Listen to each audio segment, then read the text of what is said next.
Hello friends! ఈ కేసును పరిష్కరించడానికి 30 సంవత్సరాలు పట్టింది. కేవలం ఒక చిన్న క్లూకి ఈ కేసు పరిష్కారం దొరికింది. ఆ క్లూ ఏంటి? ఈ కేసు ఏది? ఈ కేసు 30 సంవత్సరాలు ఎందుకు కొనసాగింది? ఇవన్నీ ఈ రోజు వీడియోలో తెలుసుకుందాం.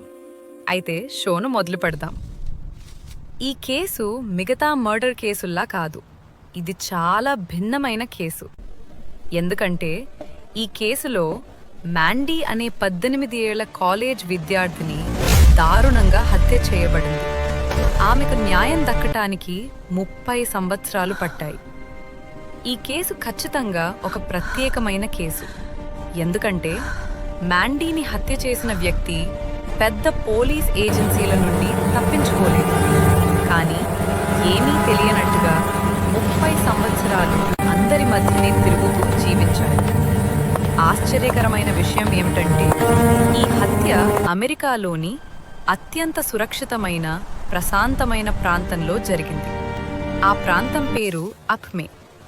ఇది అమెరికాలోని వార్డ్కామ్ కౌంటీలో ఉన్న ఒక చిన్న పట్టణం. అప్పట్లో అక్కడ జనాభా కేవలం 300 నుంచి 350 మంది మాత్రమే. అందరూ ఒకరినొకరు బాగా తెలుసుకునేవాళ్లే. అంత సురక్షితమైన ప్రదేశం కావడంతో అక్కడి ప్రజలు ఇళ్లకు తాళాలు కూడా వేసుకోరు. కాని 1989 నవంబర్ 24న అక్మే పరిస్థితి పూర్తిగా మారిపోయింది. మాండీ అనే 18 ఏళ్ల అమ్మాయి మాండీ తన ఇంటి నుండి నూక్సాక్ నది వరకు జాగింగ్కు వెళ్ళింది. కానీ అదే ఆమె చివరి జాగింగ్ రోజు. తన కలలో కూడా మాండీకి ఏం జరుగుతుందో తెలియదు. కొన్ని గంటల తర్వాత ఆమె కుక్క ఒంటరిగా ఇంటికి వచ్చింది. కానీ మాండీ మాత్రం తిరిగి రాలేదు. మాండీ జాగింగ్ చేసే మార్గంలో 10 నుంచి 11 ఇళ్లు ఉన్నాయి. ఆ ఇళ్లలో ఉన్నవాళ్లంతా మాండీని కుక్కతో పాటు వెళ్లడం చూశారు. అంతేకాదు, ఆ మార్గంలో ఉన్న ఆండ్రూ ఇంట్లో మాండీ సోదరుడు కూడా ఆమెను చూశాడు. కానీ మాండీ ఇంటికి తిరిగి రాలేదు. 24 గంటలు గడిచినా మాండీ కనిపించలేదు. దీంతో ఆక్మే పట్టణంలోని అందరూ మాండీ కోసం వెతకడం మొదలుపెట్టారు. కానీ ఎలాంటి క్లూ దొరకలేదు. 3 రోజుల తర్వాత మాండీ శవం నూక్సాక్ నదిలో తేలుతూ కనిపించింది. ఆమె శరీరంపై ఎలాంటి బట్టలు లేవు. ఆమె శరీరమంతా తీవ్రమైన గాయాలతో ఉంది. ఇది హత్యేనని చూసిన ప్రతి ఒక్కరికీ అర్థమైంది.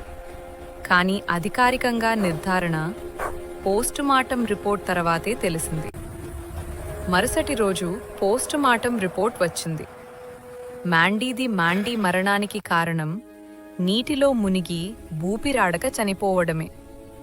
కానీ ఆమె శవం లభించిన చోట ఎలాంటి పోరాటం జరిగిన ఆనవాళ్లు లేవు. అంతేకాదు, అక్కడ నీటి మట్టం కూడా ఎక్కువగా లేదు.